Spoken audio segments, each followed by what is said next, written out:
Well, good morning, everyone, and thank you for joining us this morning. I have Mr. Jim. I call him Mr. Jim the Great, but he's going to introduce himself a little bit better. It's funny because I have these historical pictures of him and my daughter together when we were out doing advocacy work and on the move. The intergenerational connections are so valuable and on point for what's next to come. But Jim is going to introduce himself and tell you a little bit about who he is in alignment with the Topeka Center for Peace and Justice. And then I'm going to ask them a few questions. So this will be a conversation that we're having to impact change in our community. So good morning again, Mr. Jim. And let's start off with you just telling us who you are. In your viewpoint, who are you? Okay. Well, thanks, Regina. Yes, I am Jim McCollough. I was the executive director of the Topeka Center for Peace and Justice from about the year 2010 to 2020. So about 10 years in there. I followed Bill Beachy, who was an icon for peace and justice in the city of Topeka. He was in that served in that capacity probably for more like 20 years. And the center had lost a lot of our support. The I and I can't exactly explain that except to say that Bill had retired, and I was president of the board at that time, I believe. I was on the board of directors for a good number of years. And so when that time came, I said to the board, I've just retired I was senior pastor at First Christian Church here in Topeka for 20 years. And I had just retired and I had 7 months to rest, which was a good thing I needed after a busy church position that I had served. And so I said to the board, I think I could do this on a part-time basis. And so that's how it got started. Was serving on a part-time basis. And basically, that's the way the position kind of sort of stayed, except that it was more full-time than as time passed on and the program just continued to mushroom and growth, it was exciting to be a part of it. But it got to the point where it was more than this old guy wanted to keep in check. And so in 2020, I submitted my retirement, and we had a big celebration of those years. And so that's how I fit in, both in the board capacity for probably at least 10 years, and then into the executive director position for another 10 years. So you have more history than most of us. One of the questions I wanted to ask, I noticed when I was researching that the positions at Topeka Center for Peace and Justice were volunteer positions. So were you a volunteer executive director or were you a paid executive director? I was minimally paid, not Okay. very much, but minimally. But like I said, it was a part-time position, and so it was not a great amount. And um, the benefits that we had paid to directors previously were not paid. I had those benefits already from as a retired pastor. So Okay. it made a good opportunity, I think, both for the center and for me. Yes. Thank you so much for that. So when we talk about executive directors and chairs, you said you served as the head chair of the board for about 10 years, right? I don't have that exact, but I'm pretty sure it was pretty close to that. Yes. Okay. And so do you know any of previous before you or after your term of stepping out? Could you give us that listen Of of executive direct not so we have the executive directors in the past and then board chairs. Those are two pieces. And we may have to do it outside of this interview. If you could send that to me, I Mhm. think that'd be valuable so we can love on those that served as well and acknowledge them. Well, as I said, Bill Beachy was the executive director for probably 20 years, just prior to me. And then there was one other executive director whose name I'm not able to bring up at this point Okay. that got the program started. But Bill was probably from about 19, probably from about 1990 or late 80s up to 2010.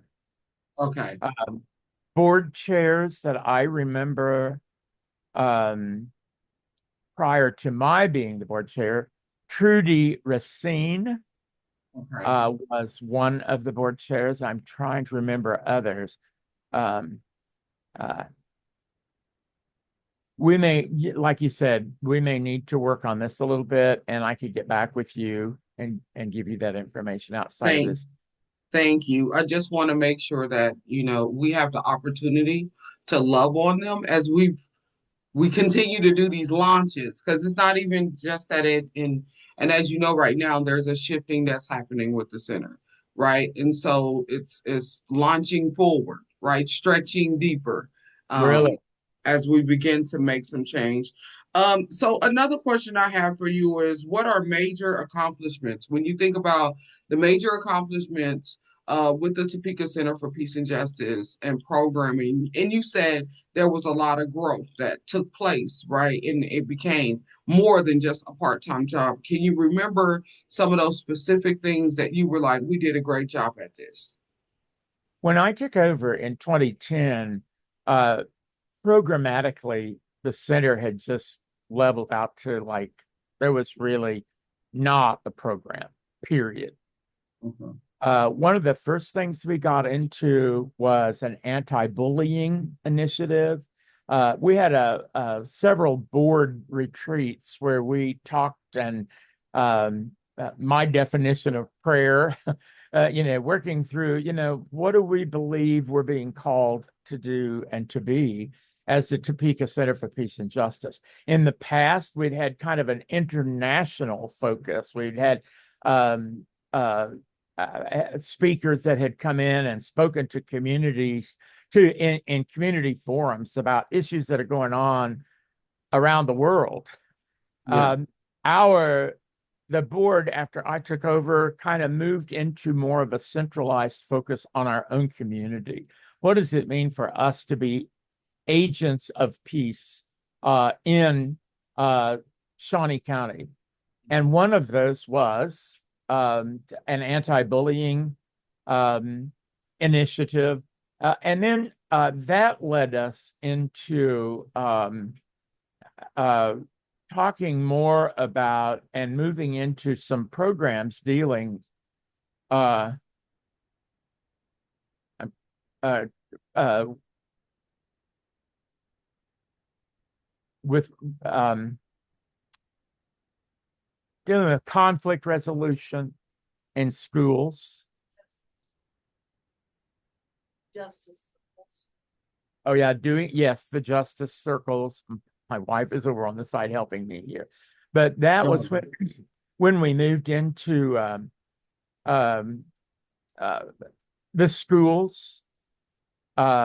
We found we engaged with an agency out of McPherson, Kansas, that helped us in doing uh, uh, training for educators and school personnel to deal with conflict resolution, encouraged a kind of disciplinary measure that was not sending kids home after a conflict erupted in the school, but rather to get together and talk about what made this happen, and to work hard on doing conflict resolution.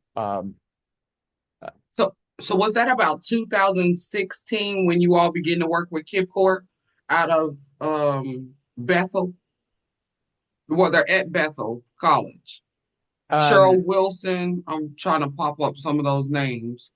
um, Um, the name that comes to my mind is Gary Flory, Florey. Um, and I'm trying to remember um, the name of the agency that he worked with out of McPherson, it but was it okay. So was that was McPherson. mhm, but it, When yeah, McPherson. So when did you all connect with KidCore? uh, it was at about that time. Yeah, So I yeah, know about 2016 was when I connected with the Topeka Center for Peace and Justice, and that was when KidCore was doing a training with Topeka Center for Peace and Justice, and and then so there was a you did a school wide, well, I would say Shawnee County wide training for educators to become trained in restorative practices. mhm. And it was held over at ooh, church right off 21st Street, the not Unity. Oh my God, Unitarian Church. Oh, the Unitarian Church. Okay, yes, okay, yeah, that was not our. That may have. I don't know if that was our first training session, Regina, but the first one that I really remember getting engaged with was at Topeka High. Okay. Uh, and we had their principal Was it was, Rebecca Morsi? pardon me, Rebecca Morsi?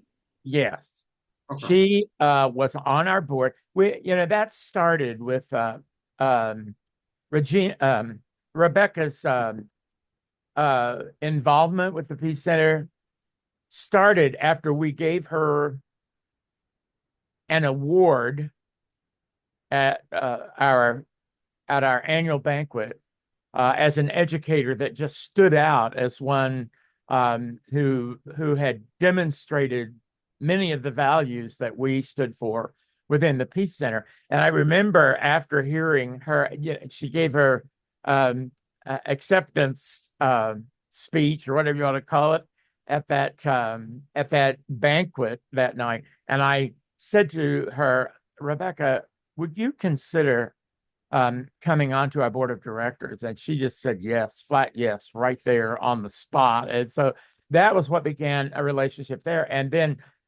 we began. Topeka High was the first school that really jumped in deeply into restorative practices. Um, So, so real, if you want me jumping in, I remember Eisenhower because John Dunnigan introduced Rebecca Morsi, and he was working over at that's who I initially met that was doing work with the Topeka Center, not initially for everything, but initially for that part with the restorative practices. John was at Eisenhower. right. Rebecca was at Eisenhower during that period of time when John was there as well. Oh, that's And, right.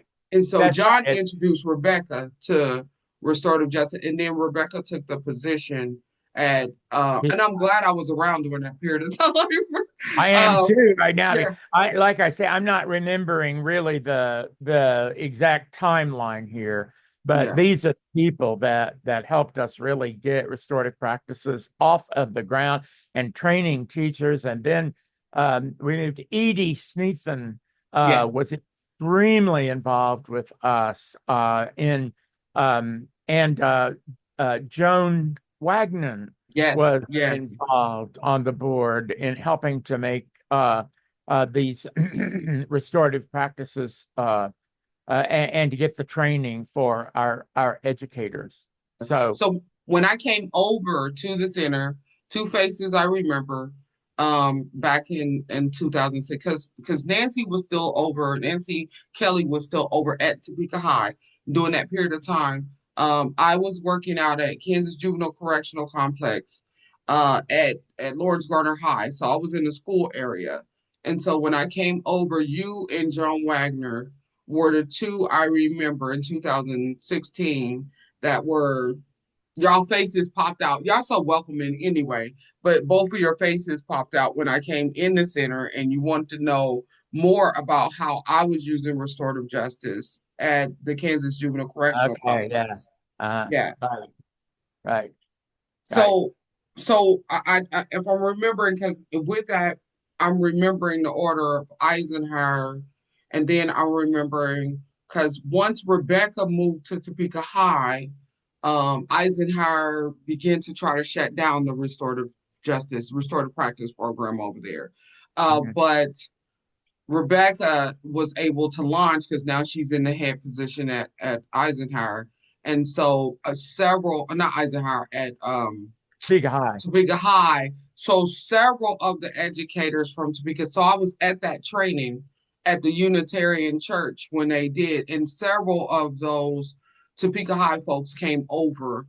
And I think there was some work done in the building afterwards at one of her all school trainings as well. So I do remember a two-pronged approach right there in town. And then I remember what made the center make the decision to send some of us practitioners to go get trained as facilitators of restorative practice. I was Yeah. there at that part too.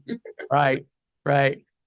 That was, I tell you, I have to say, it was so exciting to see all of this starting to happen because the center, as I said, at the time I took it over in 2010, our programs had just kind of ebbed away. And I think at the time I came on board in 2010, we were really just asking ourselves, okay, what does it mean to be the Center for Peace and Justice in Topeka? And what does that mean as far as um, implementing or dealing with and considering the issues that we face in Topeka? And our conversation reminds me of times that I went to high school principals or educators, and I won't mention any names, but I have seen rejection of the whole idea of implementing any kind of a disciplinary measure that is anything other than, what's the word I'm looking for, Regina? Punitive. Punitive is the word I'm exactly. Yeah. So many of our educators that are at the administrative level, punitive is all that they can imagine. I think it's all that they have seen. And granted, the kind of way of dealing with conflict that we were talking about and encouraging is a lot of work. Yeah. A lot of work. It's much easier to send kids home. Yeah. It's much easier to put them into detention. It's easier to close them up in a disciplinary kind of thing. But to offer a way where we sit down and converse. This is what's going on in our country right now, if you'll excuse me from getting political. But we don't know how to sit down and talk across the aisle, to talk out conflict, and to ask ourselves, how do we do justice? And what is it that is at the bottom of our conflict? Yeah. That's what we And need to preach about, right? and I love that you're bringing that up in those conversations because restorative practices, restorative justice work is a culture of care. Transformational justice is a culture of care. So all these things are a return to community and to family, and a call in and not calling out. And when we call in, that means we speak from our hearts, right? And we listen from our hearts in comparison to listening from policy or listening from routines and rituals and procedures, we begin to see the person as who they are. And so that's one of the shifts when we think about the use and the connection with the Topeka Center for Peace and Justice, making the decision that they would connect with this process of a culture of care where you're hearing and valuing and you're removing yourself from position because the mission is more important. And so we position ourselves beside each other where everyone can be singing in circle and have dialogue that awaken us all to see something a little bit differently than we've seen when we started, right? And we all able Right. to learn. Yes, sir. No, what strikes me is that we live in an age where people want policies that take care of them, take care of me. Um, I think of Martin Niemöller's quote back during the time of the Nazi government taking over Germany. I think of, they came after the Jews, and I didn't speak up because I wasn't a Jew. They came after the whatever, whatever, and I didn't speak up because I'm not a whatever, whatever. Yeah. Niemöller's quote just comes back to me all the time, and I think, do we really care about policies? Do we really care about initiating programs that go beyond just what takes care of me? And that's what Mm. the Peace Center uh, was encouraging, and it's what helped to make happen in our education system, and I think it happened in other venues as well besides just education. It did. I like I said, I was in the correctional Right, complex right, when I right. connected and doing the work, and I seen the students hurting, and I seen the staff hurting, and I was looking for a solution where both voices would be able to be heard. And how can I do this unless I begin? And so I went back to what I thinking about things I was using in a wilderness camp back in 2005, 2006. I was working at Inner Harbor. And so I went back there in my mind and I was like, I was doing circles like all the time. And I did circles with my kids growing up, but I didn't have a name for what I was doing, right? I was using these things when creating that culture of care without having restorative justice or restorative practices is the name, but I wanted to share this with other people so other people could understand what I was doing. And it wasn't a Regina thing, it was a I can do this too thing. Absolutely. Yeah. Absolutely. Yeah. I just want to say, as a pastor, a 50-year ordained pastor, I've had a lot of experience and in the church, and conflict happens there as Yeah. well. And I have seen restorative practices work. And we had a situation in one church that I served where there was a serious violation of uh, the church's ethics and value system that had to be addressed. And it was serious enough that there were some people on the board the church board that I was serving that thought, this person needs to be reported to the police department. And other people who said, wait a minute, we're the church. Don't we just love each other and we don't do anything? Let's not do anything. And others said, let's call the police. Where do we fit in there? So I spoke to the board, and I was already familiar enough with restorative practices. I said, hey, wait a minute. What if we sit down with this person? What if we get a team of people, not out of the church, but from beyond?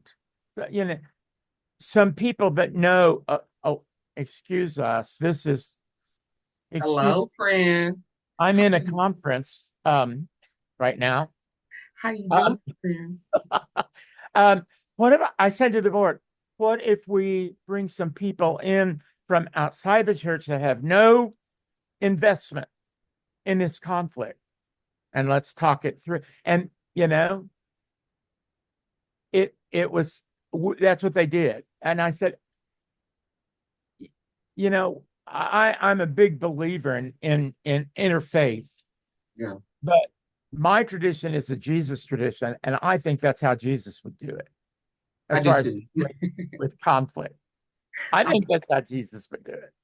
So, hey, church, how about us doing things the way Jesus would do it?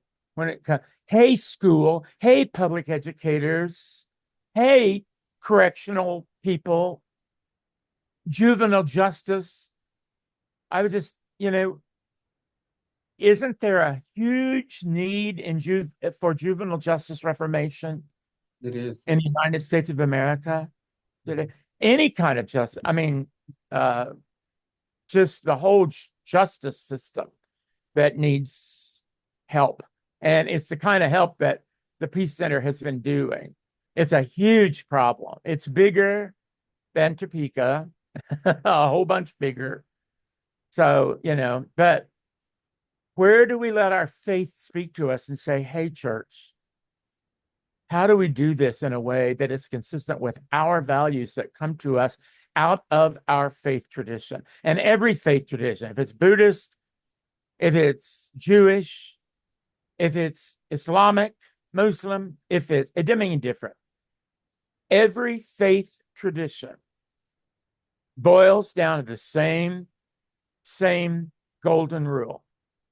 Do unto others as you would have them do unto you, and love justice. Like the prophet said, love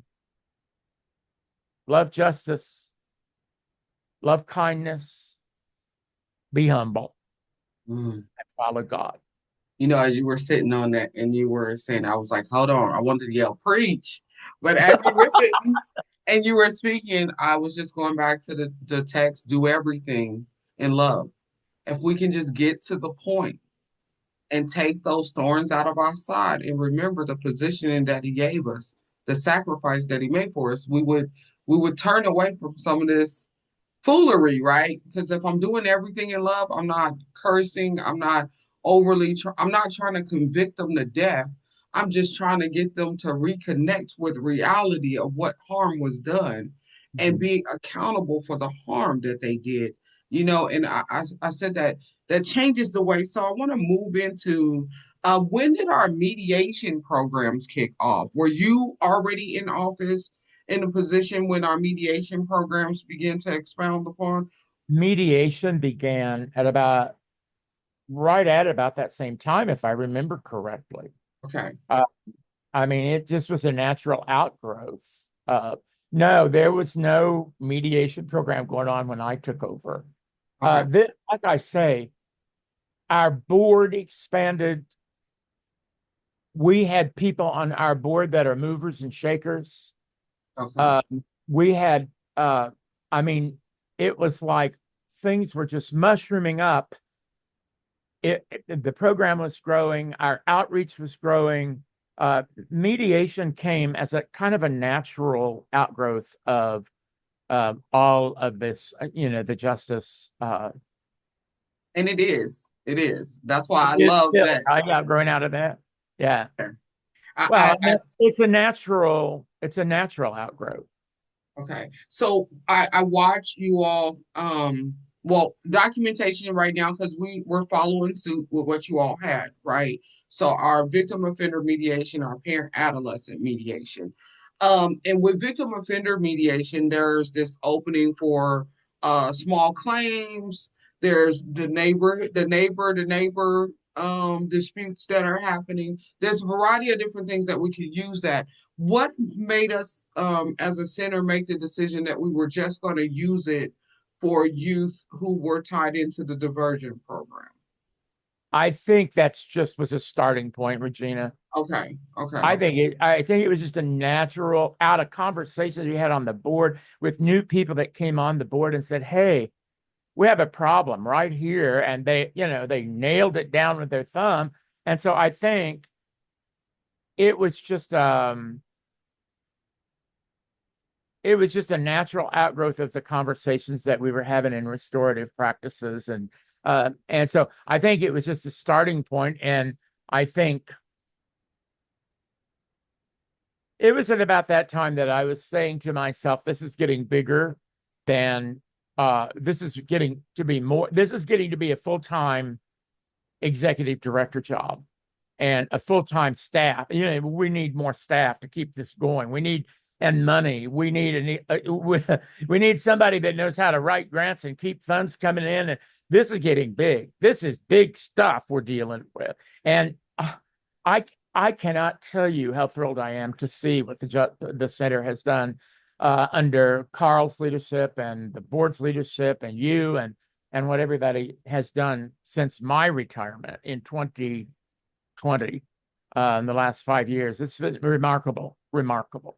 Yeah. So So my next question that I was going to ask, when we tie into those mediation pieces, how did you recruit mediators? And how did you know like who was which programming was best to connect with? Was it something that you all went through and studied? Because when we under Pastor Carl Frazier's direction, we had done a mediate. We noticed that we didn't have um diverse mediators, right? We had a certain group of mediators that were coming in, but our youth were of diverse backgrounds, and we wanted to make sure that they had some commonalities with those that they had that were coming in to meet with them. So, how did you all choose your mediators at that time? you know, as I remember, Nancy Kelly was probably the influence on how the mediation part of the program. Okay. I hope I'm remembering that correctly. But you know, she was, like you said, she was trained in at the Topeka High training. Yeah. Topeka High came on board. And so Nancy, I think, was our original, and she knew the what's the word? She knew that world, that mediation, that culture of the community in her particular diversified area. So Yeah. that's kind of how it started. Okay. Pretty sure that that's who that, and I'm trying to remember. I believe also on our staff at that time, Lindsay uh, Lindsay Schwartz. Is that Yes, right? I remember her. Yes. Yeah, she got the training also for uh, that particular area, and help to make that growth happen and expand a little And bit. I know Nancy was up in there, but someone else came to Nancy and was telling her that she needed to come to the center to do because she wanted to get into the mediation part of it. And so it was something with the center that got her into the mediation part of it. When me and Nancy talked a while back, but I know Nancy was played a big part in keeping it going Mhm. and building it up. I do know that piece. But we'll find them. We'll find them. I promise you. The little pieces, we're gonna find, because I've been talking to people. We're gonna find them because I'm watching this journey, and now we're at this part where it's I was looking at our training and development department, like how we can do some consulting on training and development, right? Because now we've been a pillar for a while. The other part I looked at is when I researched before I came in, I was researching where our name was under restorative justice, and our name was not popping up as a center. Um, and so I would ask the question, why didn't we use make the and it's I guess it's not nay say, but that name of putting restorative justice in our titles. We put the mediation in a lot of information, but the restorative justice. So what's happened since then, since I came on, Jim, is I literally have put us on. There's a map that they have all over the world where you can connect through the National Association of Communities and Restorative Justice. And so they have a map thing where anywhere in the world you can know where a restorative justice program. I connected us on there. And then San Diego has a program, Vera has a program. And so I've been doing this thing because I'm like, we're doing major work and our name needs to be popping up. They should know when we pop up at these places. Yeah. I just think we were just getting our feet on the ground at the time I retired. Okay. I think we were just getting our feet on the ground in this particular area, and um, we just hadn't quite gotten that far yet. I'm Okay. delighted to hear that the center has gotten that far now. That's wonderful news. But I just think it was new to us. Yeah. Um, that's my feeling. That's my I love feeling. I love it. I want to make sure this year we have the Restorative Kansas conference on September the 5th. I don't know if you all are coming, but I'm reminding I'm putting an invite out there. And the Topeka Center for Peace and Justice is the ones leading the way, right? We're like leading the way for this. And so I think Super. that's an awesome thing as well, right? Oh yeah. Because that was not our name was not associated with that. And now our name is being associated with hosting restorative justice conference, right? So for the state of Kansas, and so I think that's a major shift. I did hear you say that you all at one point were bringing in speakers that were come because of you were dealing with the world, not the world, but you were dealing with the community as a nation. What was troubling or struggling, and made a decision to come in. Did you all ever bring in trainers? Because there's like Kay Prentice, who's a great. So I was trained by her circle keeper. So she works with the circle, how to keep circle, and the whole process of that area. And she's kind of known as the mother of circle keeping. And then Howard Zara, he teaches at the Eastern Mennonite Institute, and he's kind of the father of restorative practice, restorative justice. He's It been, comes out of it comes out of the Mennonite tradition, doesn't it? yes, yeah, What which is what Gary Flory is with. A Kip Corps out of McPherson has come out of the Mennonite tradition. The school, is it Bethel at yeah. McPherson? Well, That Mennonite it's in Mennonite Newton. college. I'm sorry, it's Newton and McPherson because it's in Newton. Bethel's in Newton, and their program. And so Gary, I got to figure out. I want to connect Gary's name to the information, to figure out because if you remember his name, that means he played a vital part. He And did so it. I Yeah. know Sharon, Noose, and Cheryl Wilson came in. I think 2016. Cheryl Wilson took the position at Bethel. And Yes. so it Yeah. could have been someone before Cheryl took that position that you're thinking of when you're bringing up the name. Mm. Because I've been around doing the work in Kansas under this label as long as Cheryl has been in office. I Mm. mean, in position at Bethel. And so that's how I got it. So I'm going to check on that name to make sure I can get his connection in our I'm documentation. sure Gary Flory would enjoy visiting with you. Okay. Um, they did and helped us get off the ground in all of this. Okay. And then,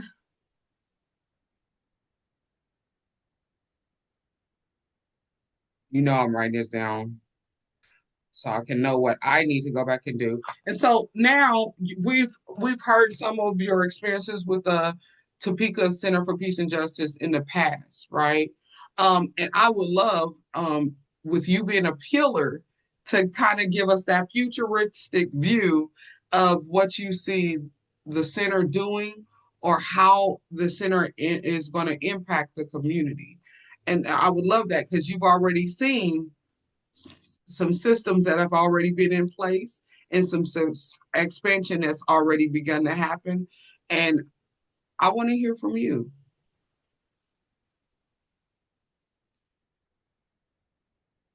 I have to confess, I haven't been thinking clearly about a vision for Topeka Center for Peace and Justice, But I have been thinking, I've been writing a sermon this week. We're getting ready to leave next week to go to Memphis, Tennessee for the general conference of the Christian Church.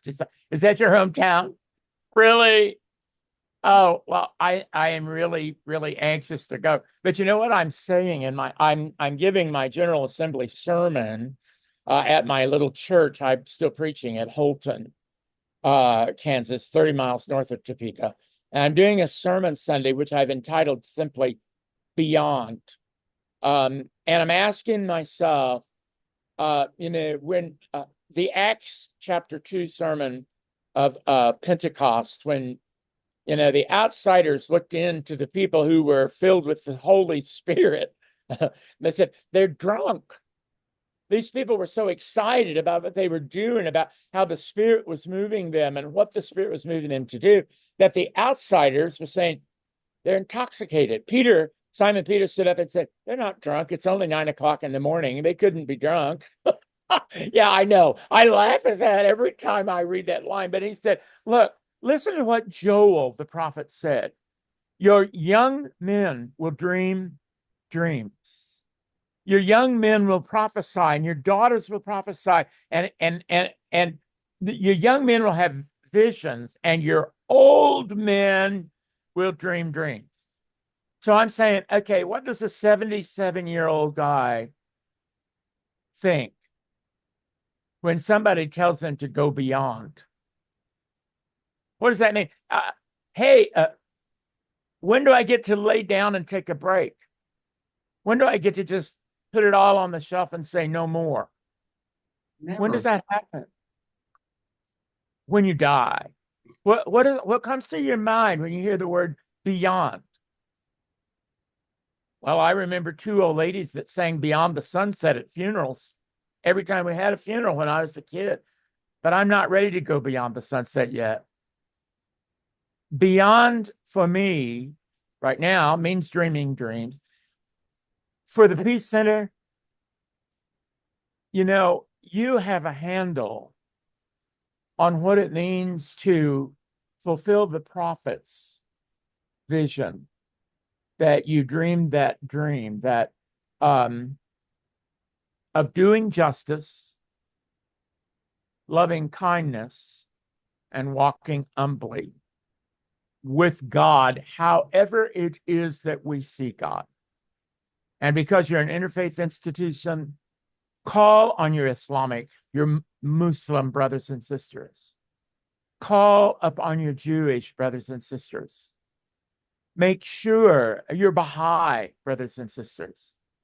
And make sure that you emphasize the importance of interfaith, because you're an interfaith institution, and that is something to be celebrated.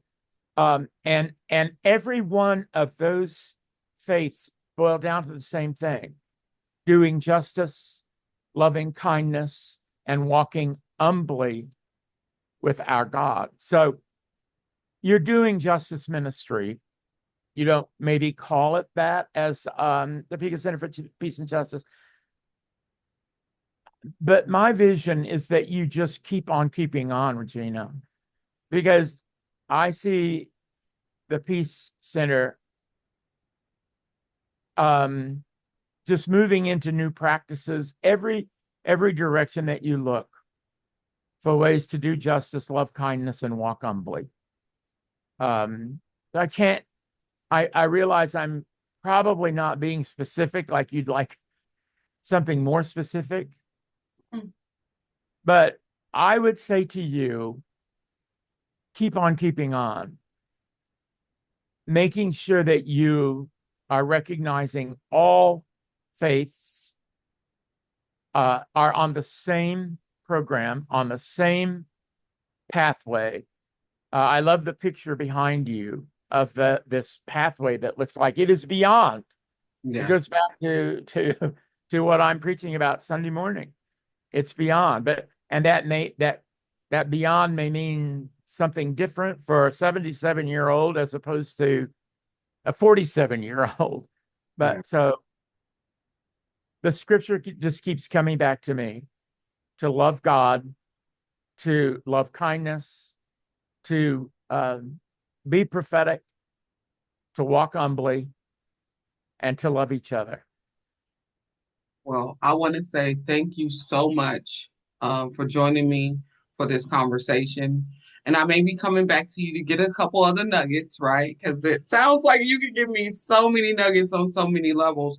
But I want to say thank you this early July 4th morning of us getting together Yes. and connecting. And so, is there anything else that you would like to add before we exit this space? Since you mentioned July 4th, um, freedom, it means so much to so many, and it means different things, I think. I mean, it means more than just remembering a day um, when we were granted freedom to become a republic. I read something just this morning. Benjamin Franklin, after they signed the Declaration of Independence, stepped out of the building where they were and said, "Ladies and gentlemen, we have given to you a republic. Do what you can to keep it." And I read a quote this past week from Diana Butler Bass. I don't know if you've ever read her. She's wonderful. She's a Christian theologian. But she says, and I'm quoting, "July 4th is my day of national ambiguity. July 4th is my day of national ambiguity." Ambiguous because we love freedom, and yet it seems there's kind of an impetus that's leading in a way that worries us. Benjamin Franklin says we've created a republic. Do what you can to keep it. So I think it's the job of the Topeka Center for Peace and Justice. It's the job of the faith community. It's the job of folks like Doorstep, where I also spend a little bit of time, to bring freedom to all, to all colors, to all faiths, to all genders, to all persuasions. Let us be a people of peace. And let us remember that a republic's been created for us. Let us do what we can to keep it. Well, again, thank you so much for holding space with us here at the Topeka Center for Peace and Justice. We love you. We are because of the work that you did to keep us moving forward. And so we always look forward to working with you or seeing you show up to give us a word of encouragement. And so from day one, I met you, I was like, there you go, there you go, everywhere we was. And so, and I kind of taught my kids that. There go Jim, there go Jim. And so I want to say again, in a time where me and my daughter were at the city council and we were out there protesting for the rights within this community for voice, you were there. You were there. And so to have a young person teaching them that their voice is valuable and to have another generation besides just me standing there and applauding the work that they were doing with a smile on their face, it was again, thank you. Your Thank work will you. never be forgotten. So thank you so much. And wife, I want to say thank you for letting him Oh, spend time with me today. So I'll have a happy 4th of July. I'm going to get ready to get on the road, get myself prepared, and hit the road to go see my babies in we're, Nebraska. we're doing the same thing.